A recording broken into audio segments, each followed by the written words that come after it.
Okay, let's add some simple baddies, shall we?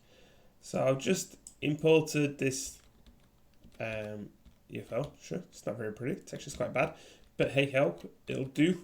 All you need then is just get yourself a mesh, and we're going to create a new blueprint, which we'll call blueprint act class, and it'll be of actor, and we'll just call it baddie underscore BP, and open that up. And we're going to want to import that model that we just created as well. So here we go. Nice sort of simple enemy. We're not going to do too much with it for now. Like I say, we're not making a complex enemy system here. We're going to make a very simple enemy system here. So I'm just going to start this away from the player, somewhere where you can't see it. Raise it up a bit and rotate it. There you go. In terms of scale, actually, what's that like comparatively to the thing? Ooh. Yeah, scale-wise, it's fine. So what I'm going to do is I'm going to open a level sequence, and I'm just going to call it UFO paths. Oops, I don't know where I saved that to. Anyway, with this, I'm going to right-click, hit some space, or press the screen button, and find my baddie. Where's my baddie? You know what, I'm just going to do a search. Baddie. Why aren't you appearing, baddie? Where are you at? Let's just click you. And then we're going to... Oh, because it's called UFO 2. Because I didn't add the baddie. This is the wrong one. You want to add your blueprint version to the thing. That's why the baddie didn't appear. So there we go. Baddie's now here. And now I can add actors to the sequence. There we go. So what we're going to do is we're just going to get the baddie. And we'll just do some transform movements, shall we? So let's click on transform. And then we're going to go to... We're not going to mess with scale, but we will mess with rotation and location. So again, I'm not going to try and do anything complicated here. You can go through and figure that out, but we're just going to add some simple keyframes.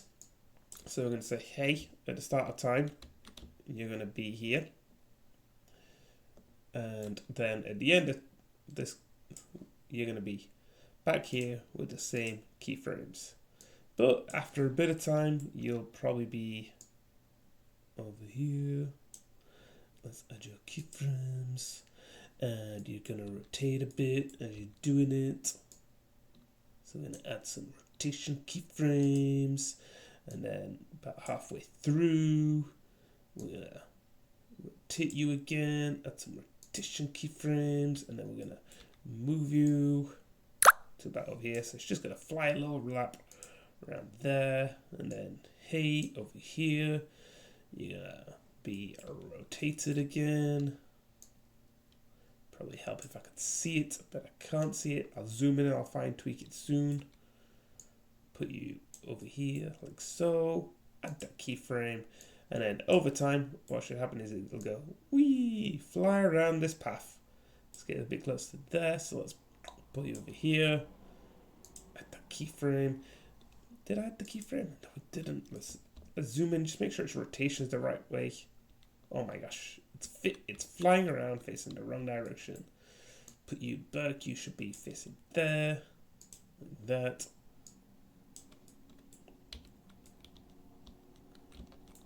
So I think it's going to... Oh, it does a weird flip. You know what?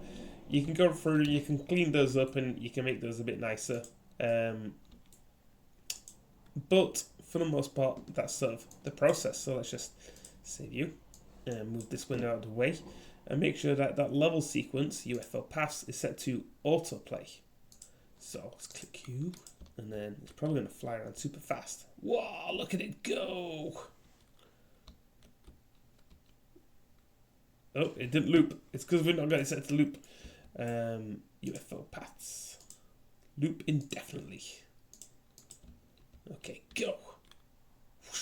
Look at that thing fly around like a maniac. Oh my gosh. We are never going to be able to shoot that. I'm going to make it bigger because next what we want to do is shoot it. So let's quickly find my baddie pawn. I'm just going to scale it up to like 4. Maybe 4 is going to be too big. But let's find out. Nah, that's better. Still whizzing around at like lightning speed, but I am never going to be able to shoot that. But we can sort of slow it down a bit where it says play rate. Let's set it to, I don't know, 0.4. Why not? That should be less than half the speed.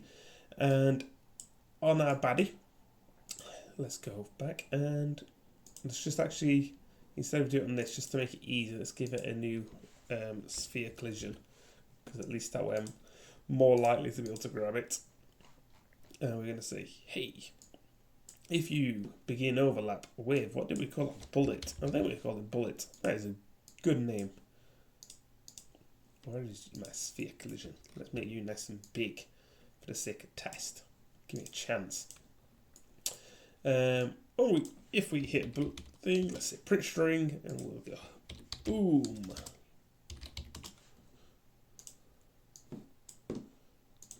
All right, come on, shoot.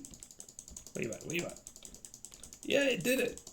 So, I mean, that's the part where, really, we'd have an explosion. But I don't have starter content on. Which means I'd have to either make an explosion myself or import one. But we don't have one. So we're just going to have to pretend and we're going to destroy the actor. There we go. So that'll destroy the actor.